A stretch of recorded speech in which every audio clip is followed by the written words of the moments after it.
As much as I love uplifting and admiring sweet, adorable couples in media, I've had my rose-tinted glasses shattered for quite some time. So this Valentine's month, I thought I'd do something a little different, because let's not just idolize any old relationship, let's normalize breaking up when things are doomed. Your video tipping this up. On you. Butt lovers, welcome back to Ranking Things, where I take your suggestions over on my Instagram and my Discord, and I put them on a tier list so you can yell angry words at me. Starting off strong with... Yep, we're starting with Mortimer and Minnie. I did not know anything about Mortimer other than that he was a tall, lanky version of Mickey. He is to Mickey what Stanley is to SpongeBob. Appearance-wise, that is. I thought he was a rival prior to Pete, and that he just isn't really a character anymore. Boy, was I wrong. You know the rules, gotta kiss whoever's under it. See? He was actually a character earlier than Daisy Duck, and that doesn't sit right with me. Mortimer was actually one of the first names thrown around when they were making Mickey after Oswald was taken from them, but Walt Disney's wife Lillian said that Mortimer sounded too pompous, and I love that this observation kind of just spiraled into a brand new character. This is why I love word association, shape association. When it comes to character building, everything is important. His first animated appearance is in Mickey's Rival, where he refers to Minnie as his old sweetie. Minnie is being awful to Mickey, making him a third wheel on their own date. And she's mad that he's mad, but why wouldn't he be mad? Don't you think he's brave? Don't you think he's funny? Did you notice that he's 6'2"? She's like, you're just jealous. Yeah, it seems like you like Mortimer more than your current boyfriend. Mickey literally makes Minnie shake his hand by the end, pretty much being like, you're not into him anymore because he let a bull attack you, right? And Minnie's like, yeah, That's not good, guys. And Mortimer's appearance in the 1941 comic Love Trouble is even worse. Minnie is just ignoring Mickey as Mickey is asking her out, but then the moment Mortimer swoops in, she's like, yeah, of course I'll go with you to the dance. Mickey is so fucking furious, he breaks through the window. It's unclear if this was before they were dating. There's multiple Mickey timelines. So in some versions, she is clearly more into Mortimer. But in other versions, like the House of Mouse, Mortimer is a complete punchline. And he's not just focused on Minnie. He's just a flirt with everyone, including Daisy. In some timelines, I think they deserve each other, but in the most recent renditions of Mickey and Minnie, I'm glad Minnie left that Casanova behind and is finally being introduced to a healthy relationship. Ha-cha-cha. Ha-cha-cha. I'm glad they divorced. Everybody sucks here. Believe it or not, talking about couples breaking up is getting me down in the dumps. Let's talk about my cats instead, during this brief intermission. You've seen them mosey on into my videos. This is Ty, face so cute it makes me want to cry. She's the laziest girl I've ever met. It inspires me to be lazier, honestly. This is Sebastian, the most vocal of the bunch. He only purrs if I kiss his head, a mama's boy to be sure. Sassy is hilarious. She wants affection all the time, but she doesn't know what affection she wants, constantly kicking me. And she's definitely the shyest. Why am I talking about my cats? First of all, because I want to. Dr. Doofenshmirtz and Charlene. While Dr. Doofenshmirtz is the main villain of the series, Charlene's first appearance wasn't until season 1 episode 12B, I Scream You Scream. She tells her daughter Vanessa that she's spending the weekend at her dad's. Vanessa tries telling her mom that her dad, Dr. Doofenshmirtz, is evil. And Charlene replies, your father is not evil. We just didn't get along. We wanted different things. So Charlene is definitely dismissing this as, oh, my teenage daughter is not coping with the divorce well. This also immediately establishes the parallel between Vanessa and Candace, who both want their moms to see these huge schemes that aren't even hidden a little. This is the same episode that included the song Busted, which changed all our brain chemistries for the better. I don't need to tell you that, you know. Charlene and Candace's mom Lindana being in the same cooking class is so cute because they're dealing with their daughters at the same time. Teenagers, tell me about it. They're also parallels. So similar, in fact, they both dated Heinz Doofenshmirtz. But Lindana's brief fling with him wasn't even revealed until season 2. And it's revealed she didn't even remember him anyway. Back on topic, how does she not know about her ex-husband's evil schemes? Would make more sense if Vanessa was the result of a one-night fling, but the marriage thing is throwing me off. How long were they married for? The fact that Charlene thinks Vanessa isn't coping well makes me think it's fairly recent? How long did Doof pretend to be a totally different person? To analyze the separation, my first instinct is to observe how they were together. But their previous relationship is barely mentioned and shrouded in mystery. A major motivator for most things Dr. Doofenshmirtz does is spite. In the episode Hail Doofenya, Doofenshmirtz tries to make his own country floating in the bay of the coast of the tri-state area. Founded on spite! Who is that man Doofenshmirtz hates so much? That is his brother Roger, who's the mayor. So my theory is that Doofenshmirtz got married to have the one thing his brother doesn't. Maybe he thought getting married first would be a bigger flex than it actually is. He didn't even think about the fact that he had to maintain that. In the season 2 episode Finding Mary MacGuffin, Doofenshmirtz got Vanessa the doll she asked for when she was 7, and he also revealed he hasn't stopped looking for it since. He also throws in, "It doesn't take a degree purchased on the internet with my ex-wife's money to know how special and important you are to me." He's genuinely such an amazing dad, but also we can't skim over the fact that he purchased his fake doctorate. Doctor? Since when are you a doctor? They don't just give these out to anybody, you know.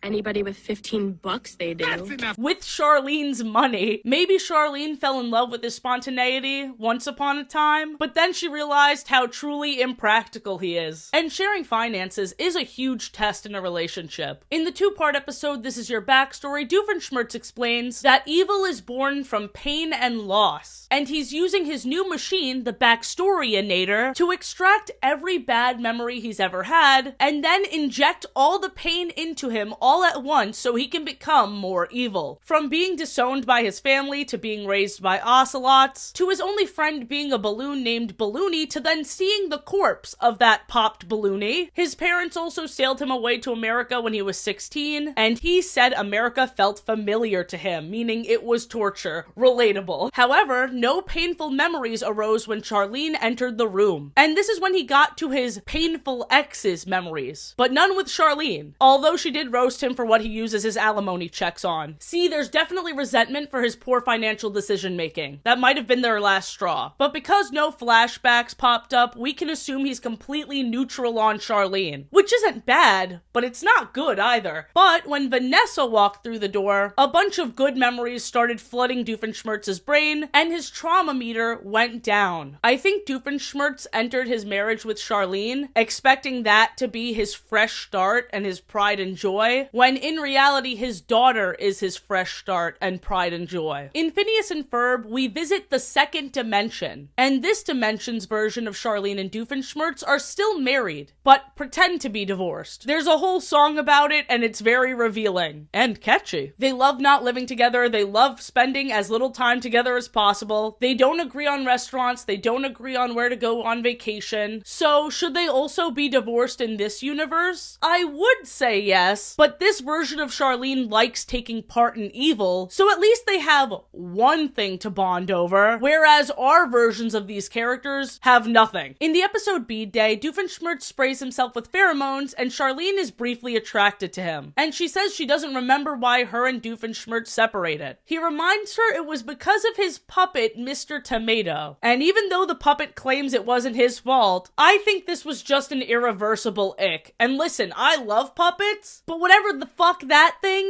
is, I hate it, and I don't blame Charlene. Flashback. There's definitely resentment for his poor financial decision making. Wait a minute, was it the final straw because he paid so much for the puppet? Quick guys, comment how much you think he paid on this piece of shit. Charlene surprisingly doesn't get a lot of appearances. The last piece of information I could gather without binging the whole show was in the episode Doof 101. We hear from the principal of Danville High School that he went to community college with Doofenshmirtz and Charlene. This reveals that Doofenshmirtz and Charlene most likely met at community college. What were they studying? Probably science, considering Doofenshmirtz is now teaching a science high school class and all of the inventions he's made. But where should I put them on this tier list? Weirdly, I feel like if he got therapy, they could have made it work. At first, I was of the opinion that it was good that they called it quits because she never knew the real him. But time and time again, Doofenshmirtz explains that his evil is a trauma response. Also, Also, it's such cartoony villainry. Like, who cares? He's not killing people. But the actual biggest indicator that divorce was a good choice for them was the total lack of any sort of love or desire. They do not want to go back, not even a little. Sure, there are a lot of people in love that should still be separated because they're not good for each other, but a couple that does work well together but doesn't love each other is not ideal either. I'm putting them in the in another life, in another timeline tier because that is canonically true. In this case, there may be a villain, but there is no bad guy. Unlike this next couple, Leah and Matthias from the Ghost and Molly McGee, aka Libby's parents. Libby's dad, Matthias, only appears in one episode, like father, like Libby. And the entire episode, you just have this intense feeling of impending doom. There are so many red flags with this guy. Libby receives a bat mitzvah gift from him months late. Her favorite animal is turtles. She can't stop talking about them, but this dude gets her a frog stuffed animal. He knows very little about her because he's been traveling for his work for 6 years. Half of her life, this guy's been gone. He writes in a letter to her that he's 2 states away if she wants to visit him because he just finished on his novel. When Libby tells her mother this, she is stunned, saying, "He finished?" She is clearly very shocked. It seems like Leah thought Matthias would be working on this novel forever, so he has a built-in excuse not to visit his daughter. Leah tries letting her daughter down easy, but when Libby begs to see him, she makes the best of it, planning a road trip for the two of them, because they have to travel 2 states to even get to this guy. She keeps having to reel in Libby, who's building up this interaction in her mind. Libby thinks that her dad will be back for good now. She thinks he's gonna be in her life again. Leah doesn't for a second doubt that he's going to disappoint Libby. Libby keeps asking her mom to tell her more about her dad. The only good things Leah could even think to say are that when they first met, he was charming and handsome, and he was really good at playing the bandoneon, which for those of you who don't know is like an accordion without the little keyboard on the side. But Libby wants to know everything. She's so caught up in her excitement, she doesn't hear her mom's many warnings. Libby thinks to herself, he's an author, I'm an author, and now he's done with his work, so that's a strong enough foundation. We could start from scratch. She really thinks he'll prove to her mom that he's changed and they'll all be a family again. When they arrive at the address he gave them, Libby doesn't see him at first, and Leah quietly spirals to herself because she thinks he ditched his daughter, which based on the little we know about him, doesn't sound out of character. But he's there.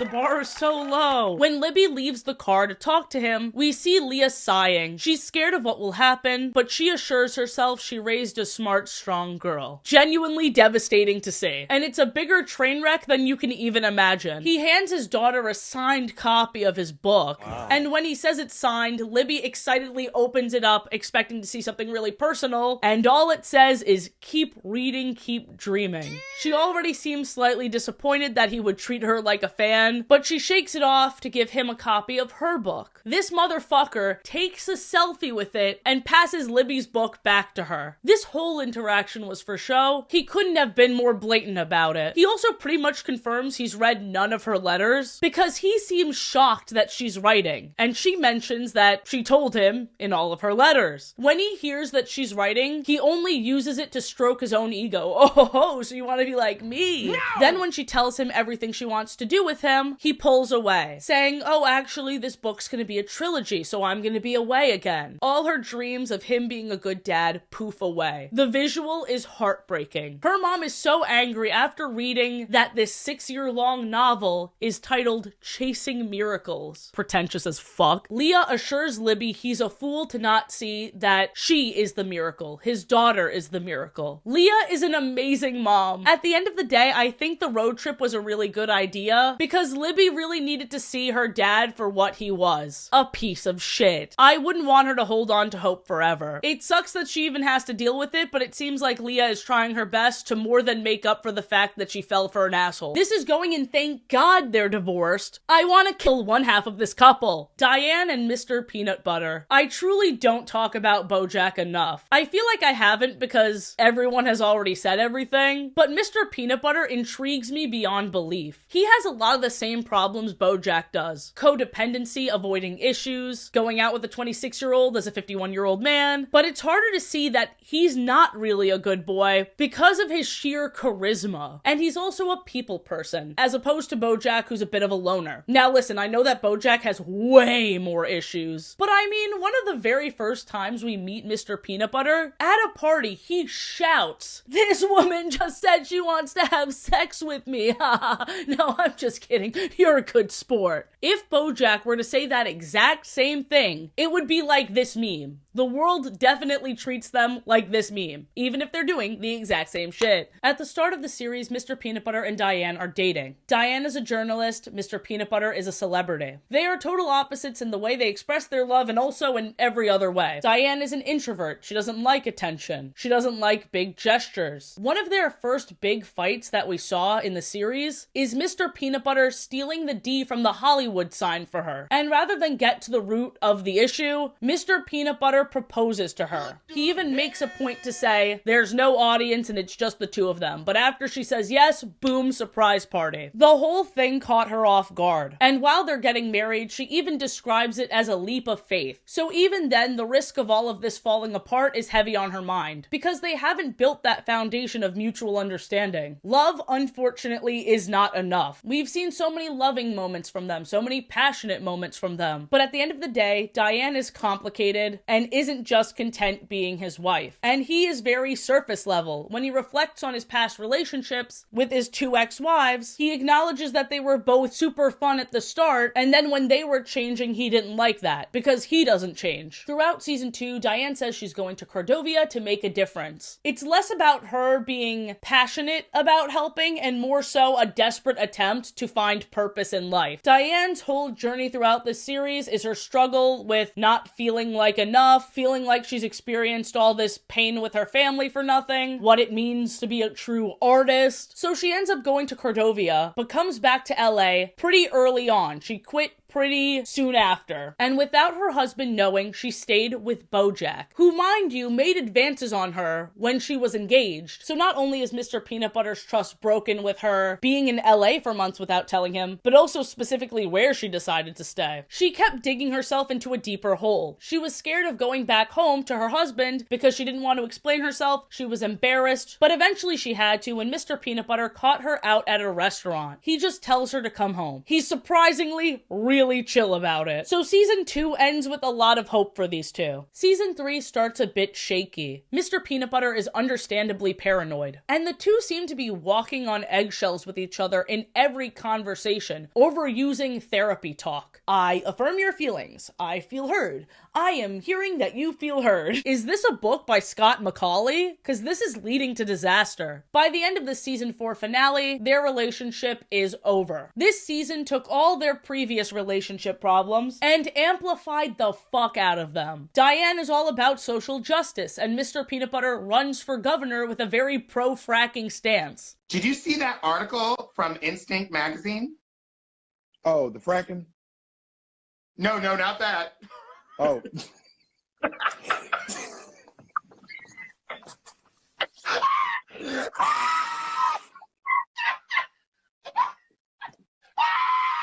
They have some great sex after a fight, which includes throwing things and getting physical with each other, but that's more of a red flag, actually. During the season 4 finale, Mr. Peanut Butter tries to do this grand gesture of recreating the library in Beauty and the Beast. Diane feels further misunderstood. She likes her fantasies as just fantasies, and not this warped version. She acknowledges that her husband was trying to do something nice for her, but she couldn't just force herself to receive it well. And I didn't even realize, in this scene, he said, "You know how much it costs to get 5,000 fake books? I'm the bitch?" So even if she wasn't thrown off by it being a surprise, like let's say she just tried to go with it, she definitely still would have been upset at how surface level it really is. She's a writer. She doesn't want a library just for show. And at the end of the scene, we have Diane breaking down, comparing their relationship to a magic eye poster, where if you squint just right, it makes sense and it's beautiful, which doesn't sound terrible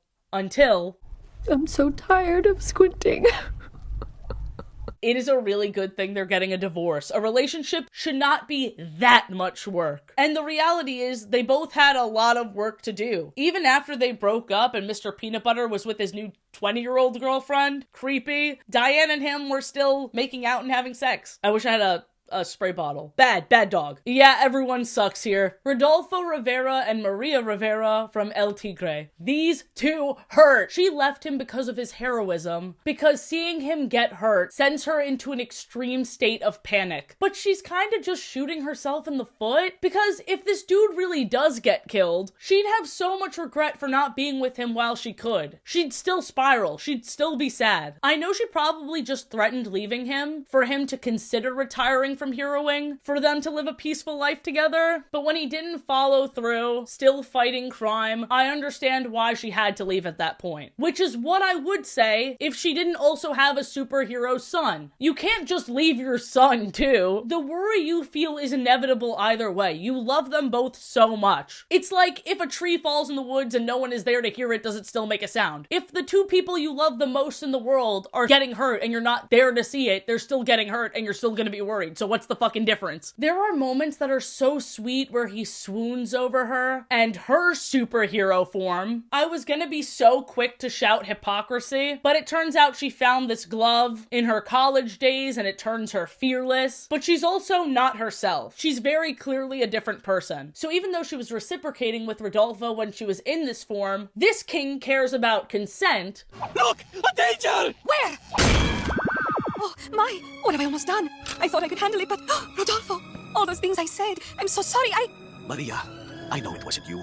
It was the glove. So he gets the glove off of her, restoring her back to normal. Even though he wants her back, he doesn't want that decision to be taken from her. I know the bar is on the floor, but just let me have this. The two are perfect for each other, and according to TV tropes, the creators confirmed that they get back together once Rodolfo retires. The placement for these two is obvious. I wish they never broke up. I'm glad they got an off-screen happy ending, but like I said, I feel like if her fear of losing him was confirmed, she would have spiraled over letting him go before he met that fate. Because it's not like either of them fully moved on or met other people from what I've seen. Carol and Professor Venomous from OKKO. Now these two are the exact opposite of Maria and Rodolfo from El Tigre. I haven't seen the entirety of OKKO, but I had so many people telling me to watch it for this major plot twist. And I was like, why would I? You just told me what happened. So I watched the major plot points of this show through clips. I really robbed myself from the experience of enjoying the show. Professor Venomous having a Star Wars I am your dad moment.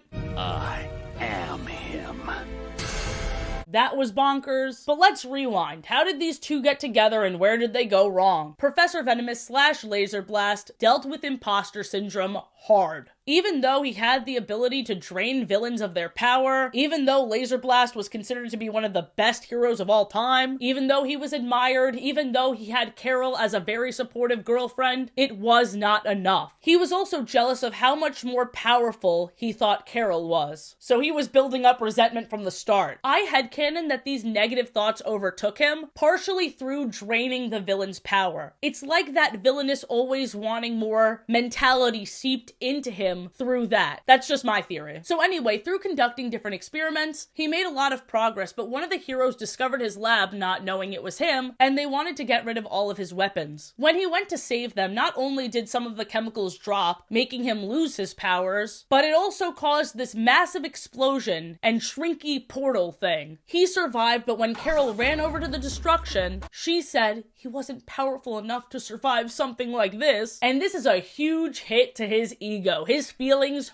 hurty, to the point where he went into hiding trying to restore his powers, turning him purple and making him lose his gains. The most wild part is that Carol was clearly talking about the severity of the disaster. He's really acting like she said his weak, powerless, tiny dick-having ass most definitely was not strong enough to survive this. If this happened to me, I would have survived this. He sucks. I'm kind of glad he's dead, actually. This is when he turned to villainy because he realized he could sell his inventions and concoctions to his future husband and other villains. You don't need power to have power, ha ha ha ha. Referring to money is an incredibly hard line, but Jesus, what a loser. And even after all that, Carol still lets him have custody of KO over the weekends. She should have freaked out a lot more. I wish we saw her process this. But one reason KO wants to learn from Professor Venomous, his dad, is because his villain blood, I guess, created his other form, Turbo KO, which is just KO looking like he caught the emo bitch-assery from his dad. Like, that's exactly what it is. Look at these purple lids. According to the wiki, TKO was a manifestation of KO's negative emotions and feelings of powerlessness. Feelings of powerlessness? Yeah, that's from Professor Venomous, alright. The simps are gonna hate me for this, but I want to kill one half of this couple, and spoiler alert, it isn't Carol, the wonderful mother. I somehow hate him less than best-selling author Dad of Libby, because at least he's interesting and hot. But yeah, same tier.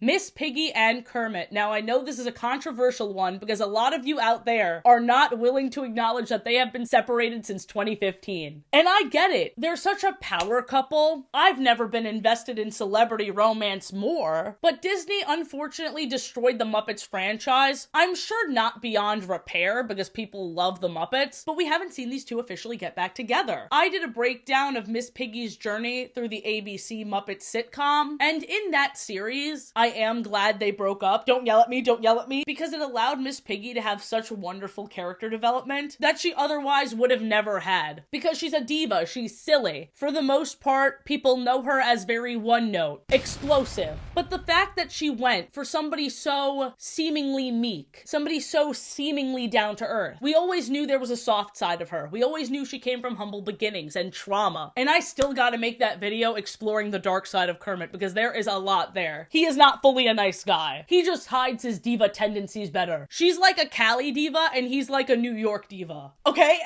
And let me just say, some of you will get that and some of you won't. You doubt me. I want to say in another life, in another timeline, because I wouldn't be fully shocked if they brought the Muppets back and they were together again. I will repeat what I said earlier. I think this separation was necessary for them, but I think they'll come back stronger than fucking ever. Nancy and Bill from Big City Greens. Bill is a worrier, and Nancy has been to jail before. Much like Maria Rivera, Bill just cannot handle the stress of Nancy being a loose cannon. It is important to emphasize she is not a danger, though. She went to jail for freeing cows from inhumane treatment. She's pretty much the coolest person ever. When she returned in the episode Uncaged, we see Bill's mother immediately be rude to her, and Bill, without missing a beat, sticks up for Nancy. Bill trusts Nancy with the kids, but his mom gets in his head and under his skin. Sure, the kids released zoo animals, but Nancy actually had nothing to do with that, and they got the zoo animals back in the zoo, so it's, you know, no harm, no foul. No harm, no foul. That was my cricket impersonation. That sucked. In the episode Harvest Dinner, Nancy and Bill are having a fight over making a meal, but it ends with them covered in flour and laughing and appreciating their differences. Kiss, kiss, kiss, kiss. In season 4's Bad Dad, we meet Nancy's dad, and he's bad. Seeing him be a scumbag really makes it clear why she went for the total opposite of chaos when looking for a romantic partner. Sure, Bill and Nancy met when they were super young, but the subconscious is a strong thing. In the episode Turkey Trouble, we see Nancy and Bill briefly switch roles. Nancy is trying to host the perfect Thanksgiving, and she's freaking out, and meanwhile, Bill and his son Cricket accidentally make a mess of everything. So they go on a wild goose chase, or a wild turkey chase rather, to fix everything and make things right, and Bill was way more risk-taking than he usually is. Cricket even asks his dad if he'll be his partner in crime more. And even though Bill says not a chance, the fact of the matter is Bill and Cricket butt heads a lot. And I think Nancy's influence could help him see eye to eye with his son more. That plus Nancy and Bill dancing together at the Valentine's Day dance. You know what? I don't know if they should be together, but I want them to be, so fuck it. Please have them remarry in a silly way. Please, there's so much love that's going to waste. And they work together well. There's no reason this should have happened. We have another font of control-freaking criminal. The difference is, Courtney and Duncan were doomed from the start. Duncan does not have a strong sense of justice. We see him noogieing deer. He's not saving animals from abuse, he's abusing the animals. Back when Courtney and Duncan broke up, the first time I saw it, I was very upset. I like what they brought out of each other, but upon my 5th rewatch, they would never work. She tries to make a list of things he needs to change about himself. It's too much effort. It's too much effort to put into this relationship on both sides. Did he have to cheat on her? No. Do I wish he got his comeuppance more? Yes. Do I think Gwen and Courtney should have got together in Total Drama All-Stars? Absolutely. But regardless of how this series could have been better, I agree that Courtney and Duncan breaking up definitely should have happened. Everyone sucks here. Sasha's parents that we never once saw in Amphibia. So at first I just saw this pic from Marcy's journal, and I was just gonna say something like, it really stings when two incredibly hot people can't make it work. But then I skimmed through the journal, and the way they fill the gap when, huge spoiler ahead, Marcy gets stabbed is wild. The way they fill that time gap after she's stabbed is wild. Because obviously she can't continue writing in her journal while she's unconscious / almost dead. If I had to guess, before I read this, I would have thought, oh, okay, they just picked up after that happened and she filled in the blanks. Boy, was I wrong. Anne witnesses her friend die and thinks to herself, Marcy appreciates journalistic integrity. So, dear Marcy's diary, I know what you're thinking.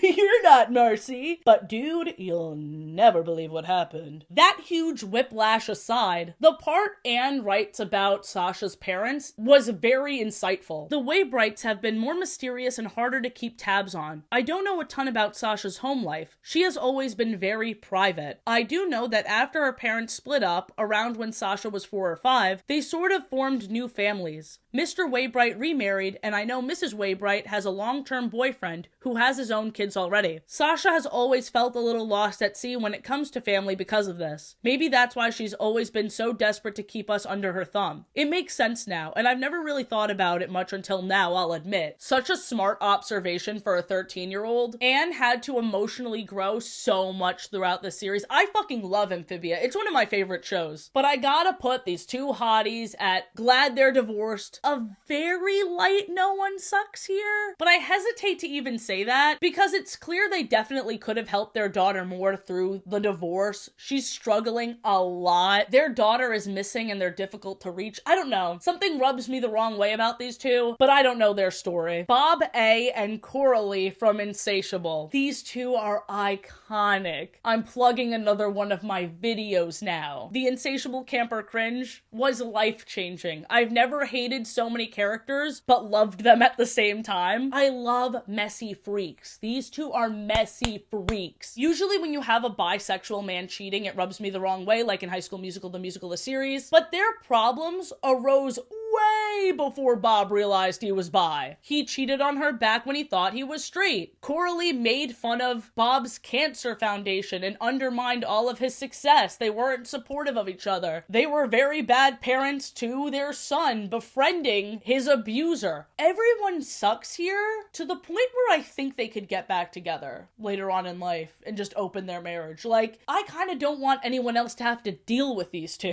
It's like a Beth and Jerry type of situation where should they be together? No, but at this point they deserve it. Linda and Hugo. Before I even begin, you know I'm happy they're not together, otherwise Bob's Burgers would not be a show. We saw that little alternate universe, blonde Tina, blonde Jean, and blonde Louise. It was terrifying. I didn't like it. That was the point. So no one sucks here, glad they separated, but let's talk about it more. I love Linda. I think she can do no wrong, but she was kind of wrong for how she broke up with him. I mean, she met Bob and his Tom Selekian mustache, and she calls off her engagement with Hugo. Now, I don't think we've ever seen exactly how she does this, but all at once she realized, I'm not attracted to this man and I don't love this man as much as I thought I did. I get it. She had to get out as quickly as possible. I would fucking feel like shit if I were Hugo. Like, I don't even blame Hugo for being a huge bitch to them, even that much afterwards, because imagine being engaged to somebody and she just accidentally smacks a man's face in a bar and falls in love with him because he's taller and better looking than you. That sucks. That sucks so fucking bad. Bob and Linda have more than made up for it, with Bob being his wingman, wingman,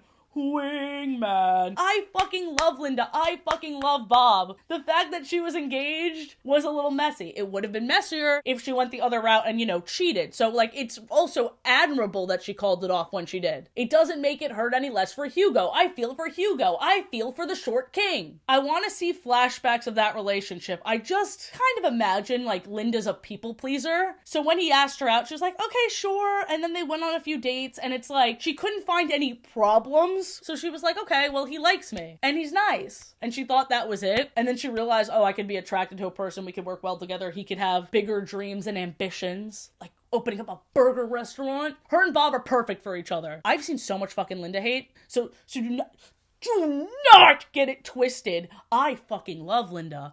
I've never related to a character more, quite frankly. Think about how often I sing everything. Think about how often she sings everything. She's a wine mom. She serves cunt everywhere she goes with her iconic red glasses. But lovers, I sure hope you enjoyed. Let me know what you agreed and disagreed with this tier list. This was fun. I kind of liked ranking separated couples more than together couples. Now, what does that say about me? Next week, hopefully, I have a lot of episodes to watch, we will have Doc McStuffin's lore. Stay tuned for that. Subscribe if you like this video. We have fun here, and have a great day. I demand it. Bye!